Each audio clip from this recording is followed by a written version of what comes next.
Assalamu alaikum everyone. Bismillahirrahmanirrahim. In the name of Allah, the most merciful, the most gracious. I hope all of you are taking good care of yourself. Let's continue with the section Neoplasms of blood. In this session we are going to discuss multiple myeloma, its clinical features, histopathology and lab findings. Multiple myeloma.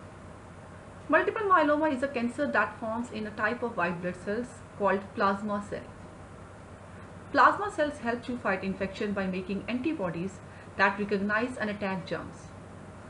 Multiple myeloma causes cancer cells to accumulate in the bone marrow where they crowd out the healthy blood cells. So, multiple myeloma is a disseminated neoplasm of differentiated B lymphocytes known as plasma cells located within the bone. Solitary plasmacytoma is a single tumor of plasma cells often located in the soft tissue of upper air passage. Pathogenesis. Plasma cells, also known as plasma B cells, are white blood cells that originate in the bone marrow, and they secrete large quantities of proteins called antibodies in response to being presented specific substance called antigens. Rather than producing helpful antibodies, in multiple myeloma, the cancer cells produce abnormal proteins that can cause the complications. Multiple myeloma represents a third type of lymphoma that arises from the bone marrow-based B cells, specifically those that have undergone terminal differentiation into plasma cells. As with other lymphomas, these tumors are believed to arise from single cell type and therefore exhibit monoclonality. Multiple myeloma eventually become disseminated, involving multiple skeletal sites. This is probably accounted by biochemical homing mechanism for terminally differentiated B cells invading other hematopoietic marrow site. The solitary plasmacytoma represents a colonal proliferation of plasma cells in an extramedullary site. Some patients have survived for many years with solitary extramedullary plasmacytoma, whereas others have eventually developed disseminated multiple myeloma. This picture shows the healthy bone marrow as well as the bone marrow affected with multiple myeloma.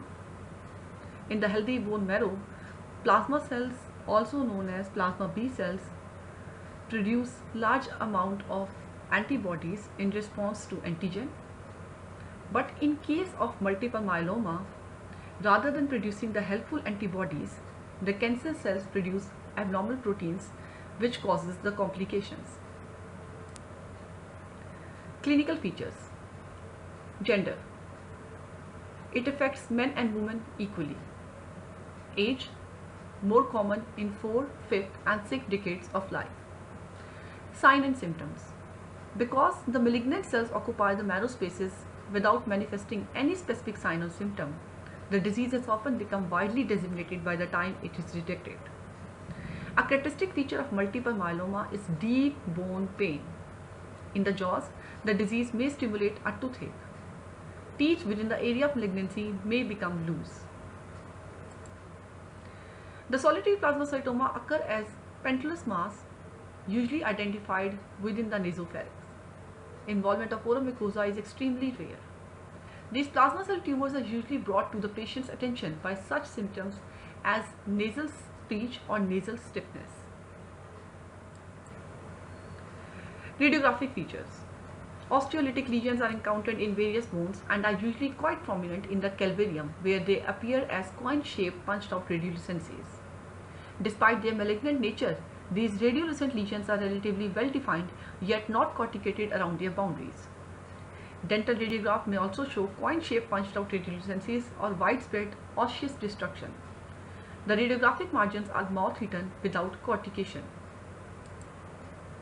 Lateral skull radiograph showing multiple very sharply outlined punched out lytic lesions of multiple myeloma. The summary of the clinical features of multiple myeloma. The patient usually presents with hypercalcemia, renal failure, anemia, bone pains and other features including spinal cord compression, recurrent infection, hyperviscosity symptoms. Histopathology. Multiple myeloma and solitary plasmacytoma show the same microscopic features. Diffuse sheets of plasma cells are encountered with minimal fibrous stroma.